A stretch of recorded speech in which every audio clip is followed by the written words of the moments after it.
ఇంకెన్నాళ్ళు రెంటింట్లో ఉంటాం? సొంత ఇంటి కలను నెరవేర్చుకుందాం. Suman TV biggest property expo October 18th, 19th HSCC Novotel Hyderabad. ఇప్పుడే ఫ్రీ ఎంట్రీ కోసం కాల్ చేయండి. నమస్తే రమగారు. నమస్తే జయ. రమగారు, మనం ఒకటి అనుకుంటాం కానీ ఇంకోటి జరుగుతుంది. ఎట్లా అంటే చాలా డిమాండ్ ఉంది అనుకుని ఒక కోర్స్ ఏదో జాయిన్ అవుతాం. చాలా కష్టపడి అన్ని రకాల కష్టాలు పడి చదువుకుంటాం. తీరా చూస్తే దానికి డిమాండ్ తగ్గిపోతుంది. అంటే సరైన అవకాశాలు రావు. చాలా డిప్రెషన్లోకి వెళ్ళిపోతారండి. ఇంక ఇంతే అయిపోయింది, ఇంకా నేను ఎప్పుడు ఇంతేనా, నేను అంత దురదృష్టవంతున్నా, నేను ఎక్కడికి కాలు పెడితే అక్కడ ఇట్లాగే అయిపోతుంది, రకరకాలుగా మనకి మనమే అనేసుకుంటూ ఉంటాం. ఎట్లా బయటపడాలంటే ఎట్లా, ఇలాంటి సిచ్యువేషన్ ఎలా ఫేస్ చేయాలి? అంటే ఇది అందరికీ జరిగేది. ప్రపంచంలో ఇదే జరుగుతూ ఉంటుంది. ప్రతి విషయం కూడా అంతే. ఏదైనా సరే కొన్నాళ్ళ తర్వాత ఏ కోర్సుకైనా డిమాండ్ తగ్గుతుంది. ఒక కొత్త కోర్సు, ఒక కొత్త విషయం, అందరూ దాని వెనకాల పెడతారు. బోల్డ్ ఉద్యోగ అవకాశాలు ఉన్నాయి అనిపిస్తుంది. అందరూ ఒకదాని మీదే పడితే అవకాశాలు ఎలా ఉంటాయి? అంతమందికి అవకాశాలు రావు కదా. బ్రైట్గా ఉన్న వాళ్ళకి లేదా లక్ ఉన్న వాళ్ళకి అదృష్టం కలిసి వస్తుంది. ఒక్కొక్కసారి బ్రైట్గా ఉన్న పిల్లలు కూడా పాపం అవకాశం రాక, అదృష్టం లేక, ఆ టైంలో వీళ్ళకి ఏదో ఇబ్బందో సబ్బందో వచ్చి ఆ సరైన అవకాశాన్ని చేజిక్కించుకోలేకపోతారు, నిరాశకి గురవుతారు. ఇప్పుడు ఈ నిరాశకి గురయ్యి అక్కడే ఆగిపోతే జీవితం ఎట్లా? అవును, మళ్ళీ ముందుకెళ్ళాలంటే ఇప్పుడు కాలం ఎప్పుడు ఒక తీరుగా ఉండదు. కాలాలు మారిపోతూ ఉంటాయి. మనం ఎండాకాలం బాబో ఎండ తట్టుకోలేకపోతున్నాం, ఈ ఎండ నుంచి ఎలాగా అని ఈ ఏప్రిల్ నుంచి మొదలుపెట్టి జూలై దాకా అమ్మో ఎంత బాధపడిపోతామో. జూన్ చివరికి వచ్చేసరికి పిచ్చి వేరేది, ఎండలు ఎప్పుడు పోతాయిరా దేవుడా అనిపిస్తుంది. చిటుక్కుని మాన్సూన్స్ అంటారు, వాన వచ్చేస్తుంది. ఇక వానలు పడి పడి పడి వినాయక చవితి పందిళ్లలో కూడా వాన పడతాయి. ఈ దౌర్భాగ్యపు వానలు ఎప్పటికి పోతాయో, పడాల్సిన చోట పడవు, పందిళ్లలో పడుతున్నాయని తిట్టుకుంటాం. ఎప్పుడు వాన పోయి చలి వచ్చేస్తుందో తెలియదు. చల్లగా చలి వచ్చేస్తుంది, అయ్యో వాన వస్తే ఒక దుక్కి వాన పడితే బాగుండు అని కోరుకుంటుంటాం. వానాకాలం పోతుంది, చలికాలం వచ్చేస్తుంది. చలికాలం ఒక 3-4 నెలలు, మధ్యలో పండగలు, కార్తీక మాసం, ఒక మార్గశిర మాసం, ధనుర్మాసం, సంక్రాంతి పండగ అయ్యేసరికి ఫిబ్రవరి సగబడి పడకుండానే సూర్యుడు తన ప్రతాపాన్ని చూపించడం మొదలు పెడతాడు. అక్కడి నుంచి మళ్ళీ స్టార్ట్. ఏదైనా నిలబడిందా? ఏదైనా నిలబడుతుందా? 6 ఋతువులు ఉన్నాయి. ఋతువులు నిలబడవు, కాలాలు నిలబడవు, ఏది నిలబడదు. ఎందుకు ఇవాళ ఈరోజు చాలా అత్యద్భుతంగా ఉంది ఈ పూట మనది. ఉంటుందా? కొన్ని గంటల్లో ఇది గతంగా మారిపోతుంది. ఎప్పుడు భవిష్యత్తు మీద ఆశతోటే వ్యక్తులు పనిచేయాలి. ఎందుకంటే ప్రతిసారి భవిష్యత్తు మనదే కావచ్చు. ఆ ఆశతోటి నువ్వు పనిచేస్తుంటే ఇది కాకపోతే ఇంకో దానికోసం, దీని తర్వాత ఇంకొకటి. ఈ కాలం మార్పు మీద ఒక చిన్న పిటకథ చెప్తాను చూడండి. ఒక రాజ్యంలోనట బాగా ఎక్కువ చెట్లు, మొక్కలు, అడవులు ఉన్నాయి. బాగా ఇప్పట్లాగా లేదనమాట. కొంచెం సస్యశ్యామలంగా ఉండేది ఆ ప్రాంతం. అయితే రాజుగారికి 4 అబ్బాయిలు ఉన్నాయి. అయితే ఈ రాజుగారి పెద్ద అబ్బాయి ఎవరో ఒక సైనికుడి దగ్గర నుంచి ఇది మనకు సమీపంలో ఉన్న అడవిలో ఎర్ర పువ్వుల చెట్టు చాలా అద్భుతంగా ఉంటుందని, కెంపుల్ లాంటి పువ్వులు పూస్తాయని, ఆ పువ్వులు చూడని వాడి జన్మ, వాడి కళ్ళు వృధా అని విన్నాడు. వాటిని దానంత సౌందర్యవంతమైన చెట్టు, దానంత అందమైన పువ్వు ఇంకొకటి లేదని చెప్పాడు సైనికుడు. ఎర్రపువ్వుల చెట్టు చూస్తే అదృష్టం కలిసి వస్తుందని ప్రజా నమ్మకం కూడా. అయితే ఈ రాజుగారి అబ్బాయి నేను ఆ అడవికి వెళ్ళి ఎర్రపువ్వుల చెట్టు చూసొస్తానని వాళ్ళ నాన్నని అడిగాడు. కెంపులు విచ్చినట్టుగా ఉంటాయిట ఆ మొగ్గలు విచ్చితే. చెప్పేసరికల్లా వాళ్ళ నాన్న అన్నాడు, సరే నీ ఇష్టం అన్నాడు. రాజుగారి అబ్బాయి అడవిలోకి వెళ్ళాలంటే, అడవి కొంచెం దుర్గమంగా ఉంటుంది, ఒక రథం తయారు చేయించారు ప్రత్యేకంగా. ఆ రథం తోలుకుంటూ ఈ అబ్బాయి వెళ్ళాడు. ఓ సైనికుడు కూడా ఉన్నాడులే, కొంతమంది ఒకళ్ళిద్దరు తోడుంటారు, ఒక్కడే వెళ్ళి ఉండడు, ఓ 3-4 వెళ్ళారు.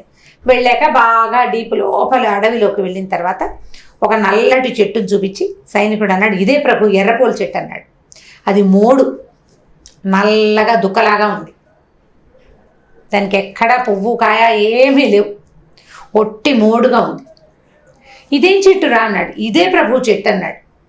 తనకి చాలా ఇష్టం. ఇదేమిటి, ఇదే, దీనికి పూస్తాయి ఆ పువ్వులు పూస్తే మాత్రం ఇంత దుఃఖలాగా, ఇంత నల్లగా, ఇలా పిచ్చిగా ఉన్న చెట్టు, పైగా ఎండకి ఎండిపోయి అంత నెర్రెలు విచ్చినట్టుగా ఉన్న ఈ చెట్టు అందమేమిటి, దీని గురించి వాడెవడో చెప్పటం ఏమిటి, నేను రావటం ఏమిటి, ఈ రథం కూడా తయారు చేయించుకుని ఆయన పని పాట లేనట్టని చిచి అని వెనక్కి వచ్చేసాడు. కొద్ది రోజులు పోయాక ఆ సైనికుడు వంతుల వారీగా చిన్నరాజు గారి దగ్గరికి వచ్చాడు. రెండో కుర్రాడు విన్నాడు. విని ఆ చెట్టును చూసొద్దామని వెళ్ళాడు. వెళ్ళేసరికల్లా అప్పుడే చిగురు పెడుతున్న నల్లటి మొద్దు లాంటి చెట్టు కనపడింది అతనికి. ఈ చెట్టుకి పువ్వులు ఎలా పూస్తాయి, ఇది ఎట్లా ఉంది, ఎండిన మోడు ఇప్పుడే చిగురిస్తుంది, ఎర్ర ఎర్ర చుక్కచక్కలాగా చిన్న చిన్నగా ఆకుపచ్చగా పింక్గా చిగురులు ఎలా ఉంటాయి, చిగురుస్తున్న చెట్టు, దీనికి ఎర్ర పూలు ఉంటామేమిటి అని చెప్పి అతను కూడా వెనక్కి వచ్చేసాడు. ఇంకొక కొద్ది రోజులు పోయాక మూడో కుర్రాడు వెళ్ళాడు. ఈసారి ఆ నల్లటి చెట్టు నిండా పచ్చగా పెద్ద పెద్ద ఆకులు ఉన్నాయి. ఆకుపచ్చటి చెట్టు, అది నల్ల చెట్టు కాదు, ఆకుపచ్చగా ఉన్నాయి. ఈ ఆకుపచ్చటి ఆకులు ఉండే చెట్టుకి ఎర్ర పువ్వులు ఎట్లా పూస్తాయి? ఆకులు చూస్తే ఇంతంత పెద్ద పెద్ద ఆకులు, దీనికి పువ్వులు పూసే రకంగా కూడా లేదు, ఏదో మొద్దు. బహుశా దీన్ని కట్ చేసుకుంటే ఏదైనా చెరుకుకి, వంట చెరుకు ఏదైనా బాధలకి వాటికి ఉపయోగపడుతుందేమో. దుకలా ఉంది చెట్టు. పువ్వులు పూయాలంటే ఒక నాజుకుతనం ఉండద్దు చెట్టులో. దీనికి ఏది, ఆకులు చూస్తే ఇంతంత ఉన్నాయి. చీచి అని మూడో అబ్బాయి కూడా వచ్చేసాడు. ఇంకా కొన్నాళ్ళు బాగా గడిచాక ఆఖరి అబ్బాయి కూడా కొంచెం ఉత్సాహవంతుడు. అతను ఓ 3-4 స్నేహితులతో కలిసి వెళ్ళాడు. ఇతను వెళ్ళేసరికి ఆ చెట్టు నిండా ముదురు గులాబీ రంగులో, కెంపుకి దగ్గర రంగులో విరగబూసేసిన ఎర్ర పువ్వులు కనపడ్డాయి. ఇక సంతోషం పట్టలేకపోయాడు. ఆకుపచ్చటి చెట్టు, దాని నిండా ఎర్రటి పువ్వులు, మొగ్గలు, పువ్వులు, అసలు ఎంత కళ్ళకి ఇంపుగా ఉందంటే కన్ను ఆ చెట్టు మీద నుంచి బయటికి రాలేదట. సాయంకాలం చీకటి పడేదాకా ఆ చెట్టు దగ్గరే గడిపాడు అతను. ఇంటికి వచ్చాక రాత్రి భోజనాలకి చాలా ఉత్సాహంగా అందరితో కలిసిపడి, నేను వాళ్ళ ఎర్ర మొగ్గలు పువ్వులు పూసే చెట్టును చూశాను, ఎంత బాగుందో అన్నాడు. అయితే వాళ్ళ నాన్న అన్నాడు, నేను చూశాను, ఒట్టి మొద్దురా, అక్కడ ఏమీ లేదన్నాడు. రెండో వాడు చిగురుంది అంతేగాని దానికి పువ్వులు లేవన్నాడు. మూడో అతను ఆకుపచ్చ చెట్టు రాది, మొగ్గలు ఉంటావేంటి, నువ్వు ఎట్లా చూసావు? ఒకళ్ళలో ఒకళ్ళు బాధించుకున్నారు. కుర్రాడు అన్నాడు, నేను వెళ్ళాను, నాతో పాటు 4 సైనికులు వచ్చారు, మీరు ఎవరినైనా చూడండి, వాళ్ళ కళ్ళల్లో కూడా ఆ ఎరుపు కనబడుతుంది, ఇంకా కంట్లో నుంచి నాకు ఆ ఎరుపు పోలేదంటాడు. మూడోవాడు అంటాడు, పచ్చదనం పోలేదు, చాలా గ్రీన్గా ఉంది, పెద్ద పెద్ద ఆకులు అంటున్నాడు మూడోవాడు. అసలు ఆకా పువ్వా, దాని మొహం దానికి ఏముందిరా, ఒట్టించ ముద్దల్లే ఉంది, ఏమీ లేదు, అంతా నెర్రలు విచ్చిపోయి పగుళ్ళు విచ్చి పెద్ద చెట్టు, వేస్ట్ చెట్టు అంటున్నాడు 4వ పెద్ద అబ్బాయి. వీళ్ళు మాట్లాడుకుంటుంటే భోజనం చేస్తున్న వాళ్ళ నాన్న చెప్పాడు, నాయన ఈ 4 ఒకటే చెట్టురా, కాలాలని బట్టి చెట్ల స్వరూపం ఉంటుంది, జీవితం కూడా అంతే. మోడుగా ఉన్నది జీవితం చిగురిస్తుంది, తర్వాత ఆకులేస్తుంది, చివరి దశ ఏంటి, పువ్వు పూయటమే. మళ్ళీ రిపీట్ అవుతుంది. కొంతకాలం పోయాక పువ్వులు రాలిపోతాయి, ఆకులు రాలిపోతాయి, చెట్టు మోడైపోతుంది. మోడు మళ్ళీ చిగురుస్తుంది, ఆకులు పెడుతుంది, తర్వాత మొగ్గలేసి పువ్వులు విడుస్తుంది. సహజంగా జరిగేది. కాలం మారటం అంత సహజంగా జరుగుతుంది. నువ్వు తొలి దశలోనే దీన్ని చూసి అయ్యో ఇక్కడ ఏమీ లేదు అని నిరాశపడ్డావా, నువ్వు చివరి దశ అయినటువంటి ఆ ఎర్ర పువ్వుల సౌందర్యాన్ని ఆస్వాదించలేవు. మొదటి దశ నుంచి తర్వాత దశకు వెళ్ళటానికి ఒక సమయం ఉంటుంది, ఆ సమయాన్ని నువ్వు ఖచ్చితంగా పాటించాలి, దాని వెనకాల వెయిట్ చేయాలి. దానికోసం నీ సమయం వచ్చేదాకా నువ్వు ఓపికగా వెయిట్ చేయాలి. చీ అని వెనక్కి వచ్చేస్తే, చీ అని పారిపోతే, ఇక్కడ ఏమీ లేదని నిరాశవాదంలో కుంగిపోతే నువ్వు తర్వాత వచ్చే దశ కోసం వెయిట్ చేయాలి కదా మనిషి. తర్వాత దశ కోసం ఎవడైతే వేచి ఉంటాడో వాడు అద్భుతమైన ఫలితాలను అందుకుంటాడు. ఇప్పుడు మనం సత్య నాదేళ్ల గురించి వింటాం.